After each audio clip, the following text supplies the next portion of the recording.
তো চলে এলাম আজকে খাবার দাবার নিয়ে। কি কি রান্না হয়েছে চলো তোমাদের সাথে দেখিয়ে দিই। আর এই যে ভাত বাড়ছি, ভাত বেড়ে নিয়েছি 3টে প্লেটে। আর চলো দেখাই কি কি রান্না হয়েছে। এখান থেকে দেখাই, এখান থেকে এই যে দেখো, এখানে ভেজেছি উচ্ছে। উচ্ছেগুলো একটু লম্বা লম্বা করে ভেজেছি, কারণ উচ্ছে খুব কম ছিল। ও এটা ছেলের জন্য, এটা ওর বাবার। আর ভেজেছি কাঁকরোল। এই কাঁকরোলটা ছেলে পছন্দ করে খুব, তার জন্য কাঁকরোলটাও ভেজেছি। আর একটু উচ্ছে ছিল, উচ্ছেটাও আমাদের জন্য ভেজে নিয়েছি। আর এই এই মোটামুটি ভাজা। আর এইদিকে করেছি এই যে, আজকে যেহেতু নিরামিষ তাই এখানে এই যে ধোকার ডালনা করে নিয়েছি।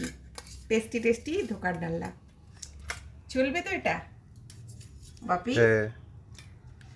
ধোকার ডালনাটা আবার ওরা নিরামিষের মধ্যে এটাই ঠিক আছে, ওরা খেতে পছন্দ করে। একটু ঘি টি দিয়ে গরম মশলা দিয়ে বেশ সুন্দর করে করে নিয়েছি। তো এই মোটামুটি আজকের আমাদের রান্না বান্না। তো চলো খাবার দাবার বেড়ে দিলাম, এনাও দিয়ে